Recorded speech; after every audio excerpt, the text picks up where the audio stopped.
விவசாய கடனை தள்ளுபடி செய்ய வேண்டும், காவிரி மேலாண்மை வாரியத்தை அமைக்க வேண்டும் உள்ளிட்ட கோரிக்கைகளை வலியுறுத்தி திருச்சி மாவட்ட ஆட்சியர் அலுவலகத்தில் விவசாயிகள் சங்கம் சார்பில் தர்ணா போராட்டம் நடைபெற்று வருகிறது.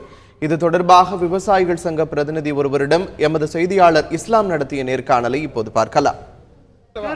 காவிரி மேலாண்மை வாரியம் அமைக்க வேண்டும், விவசாயிகளுடைய அனைத்து கடன்களையும் தள்ளுபடி செய்ய வேண்டும், தமிழகத்தில் ஹைட்ரோ கார்பன் போன்ற எந்த ஒரு திட்டத்தையும் செயல்படுத்தக்கூடாது என வலியுறுத்தி விவசாயிகள் இன்று திருச்சி மாவட்ட ஆட்சியர் அலுவலகத்தில் நடந்த குறைதீர் கூட்டத்தை புறக்கணித்து விட்டு அவர்கள் தற்போது தர்ணா போராட்டத்தில் ஈடுபட்டு வருகின்றனர். இது குறித்து நம்மிடையே தமிழ்நாடு விவசாய சங்கத்தினுடைய திருச்சி மாவட்ட செயலாளர் சிவசூரியன் அவர்கள் இருக்கிறார். நம்ம கேட்போம், ஐயா, இந்த குறைதீர் கூட்டத்தை புறக்கணிப்பதற்கான முக்கியமான காரணம் என்ன?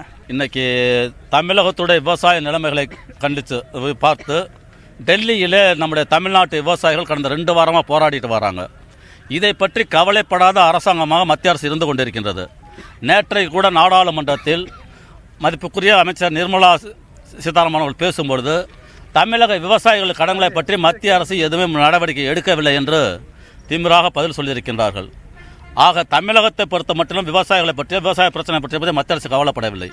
இதே போல காவிரி மேலாண்மை வாரியத்தில் ஒழுங்காற்று குழுவிலும் நடுவர்மன்ற தீர்ப்பையும் உச்சநீதிமன்ற உத்தரவையும் மீறி கொண்டிருக்கின்றது. புதுக்கோட்டை மாவட்டத்திலே விவசாய நிலங்கள் பாதிக்கப்படும் என்று தெரிந்தும் அந்த மக்கள் போராடி கொண்ட வழிகளில் அங்கே ஹைட்ரோ கார்பன் எடுக்கும் திட்டத்தை அமல்படுத்த மத்திய அரசு முயற்சிக்கிறது. ஆக தமிழகத்தில் விவசாயத்தை அழிக்கக்கூடிய நடவடிக்கையாக மத்திய அரசு செயல்பட்டு கொண்டிருக்கிறது. அதை கண்டித்து தான் இன்றைக்கு திருச்சியில் விவசாயிகள் குறைதீர்க்கும் நாள் கூட்டத்தில் அனைத்து விவசாய சங்கங்களும் விவசாய சங்க தலைவர்களும் கலந்து கொண்டு இந்த போராட்டத்தை நடத்தி கொண்டிருக்கின்றோம். மத்திய அரசு விவசாயிகளின் கோரிக்கைக்கு செவிமடுக்க வேண்டும். உடனடியாக விவசாயிகளுடைய அனைத்து கடன்களையும் தேசியமயமாட்டாங்களோ அனைத்து கடன்களையும் தள்ளுபடி செய்ய வேண்டும். தமிழக அரசு கோரியுள்ள வறட்சி நிவாரணத்தை கொடுத்து தமிழகத்தை குடிநீர் பற்றாக்குறையிலிருந்து பாதுகாக்க வேண்டும்.